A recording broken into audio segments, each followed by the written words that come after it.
हरियाणा में इस साल ईद के मौके पर सरकारी कर्मचारियों के लिए कोई छुट्टी नहीं होगी। जी हाँ, आपने बिल्कुल सही सुना। नायब सिंह सैनी के नेतृत्व वाली बीजेपी सरकार ने एक नया नोटिफिकेशन जारी कर ईद की छुट्टी को रद्द कर दिया है।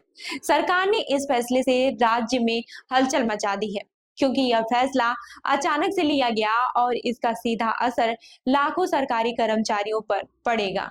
नोटिफिकेशन के मुताबिक ईद को अब गजेटेड हॉलिडे की लिस्ट से हटा दिया गया है और इसे रेस्ट्रिक्टेड हॉलिडे घोषित कर दिया गया है। इसका मतलब है कि अब ईद के दिन छुट्टी अनिवार्य नहीं होगी। सरकारी दफ्तरों में कामकाज समान रूप से चलता रहेगा। अब सवाल यह उठता है कि आखिरकार सरकार ने यह फैसला क्यों लिया।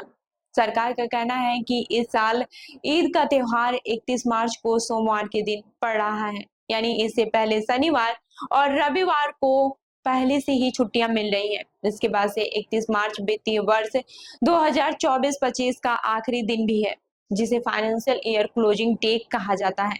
इस दिन सरकारी विभागों में सारे वित्तीय काम निपटाने होते हैं, जिससे कामकाजी दबाव भी बढ़ जाता है। सरकार के अनुसार इन सभी परिस्थितियों को ध्यान में रखते हुए यह फैसला लिया गया है कि ईद की छुट्टी को रद्द कर दिया जाए। वहीं कर्मचारी इसे वैकल्पिक तौर पर ले सकते हैं। इस नए आदेश के तहत ईद अब कोई अनिवार्य छुट्टी नहीं होगी, इसे रेस्ट्रिक्टेड हॉलिडे में बदल दिया गया है, जिसका मतलब है कि सरकारी कर्मचारी इसे अपनी इच्छा अनुसार ले सकते हैं, लेकिन यह सभी के लिए अनिवार्य नहीं होगी। इसका मतलब यह भी है कि जिन कर्मचारियों को ईद के दिन काम करने की मजबूरी हो, वे छुट्टी ले सकते हैं, लेकिन जिन्हें छुट्टी की जरूरत नहीं है, वे बिना किसी परेशानी के काम कर सकते हैं। इतना ही नहीं, सरकार ने यह भी साफ किया है कि शनिवार और रविवार को पहले ही छुट्टियां हैं और सोमवार को वित्तीय कार्यों के चलते छुट्टी नहीं दी जा सकती है।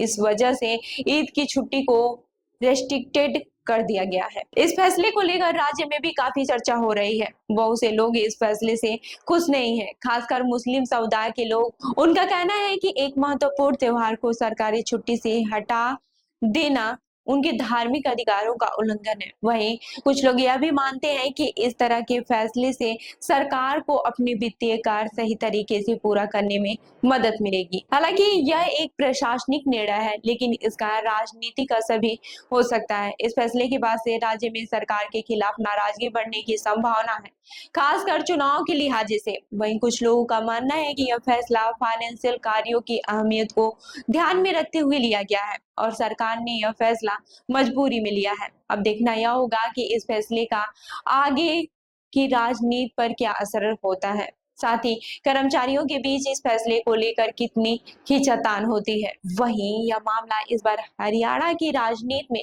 गर्मा गया है, जहां एक और कुछ लोग इस फैसले का स्वागत कर रहे हैं, वहीं दूसरी ओर इसका विरोध भी हो रहा है। देखना होगा कि यह मामला आगे किस दिशा में जाता है और क्या यह भविष्य में और भी विवादों का कारण बनेगा। इस खबर पर आपकी क्या राय है, हमें कमेंट करके जरूर बताइएगा और ऐसी ही अन्य खबरों के लिए एलएस न्यूज को देखना न भूलें। मिलते हैं अगली वीडियो में। धन्यवाद।